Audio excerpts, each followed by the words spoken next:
நபிகள் நாயகம் ஸல்லல்லாஹு அலைஹி வஸல்லம் அவர்களுடைய நரைமுடி குறித்த சுவாரஸ்யமான உண்மை உங்களுக்கு தெரியுமா?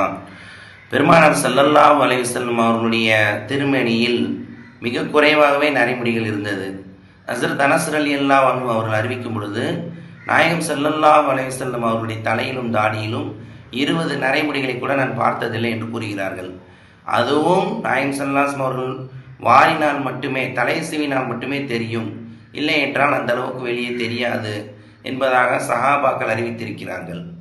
ஒரு முறை நபித்தோழர்கள், நபியே உங்களுக்கு நரை வந்து விட்டதே என்று கேட்டபொழுது பெருமானார் ஸல்லல்லாஹு அலைஹி வஸல்லம் அவர்கள் கூறினார்கள், சூரா ஹூத், சூரா முர்சலாத், சூரா வாக்கியா போன்ற சூறாக்கள் என்னை நரைக்க வைத்தது என்று குறிப்பிட்டார்கள்.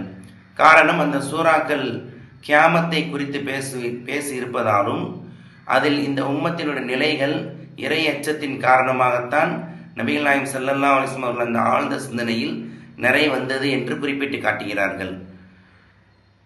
ஆக பெருமானார் ஸல்லல்லாஹு அலைஹி வஸல்லம் அவர்களுக்கு வயோதிகத்தின் காரணத்தினால் நிறைக்கவில்லை, இந்த உம்மத்தின் மீது ஏற்பட்ட ஆழ்ந்த சிந்தனை கவலையின் காரணமாகவும் இறையச்சத்தின் காரணமாகத்தான் நிறைத்தது என்பது இந்த செய்திகள் மூலமாக நமக்கு தெளிவாக தெரிய வருகிறது. ஸல்லல்லாஹு அலா முஹம்மத் ஸல்லல்லாஹு அலைஹி வஸல்லம்.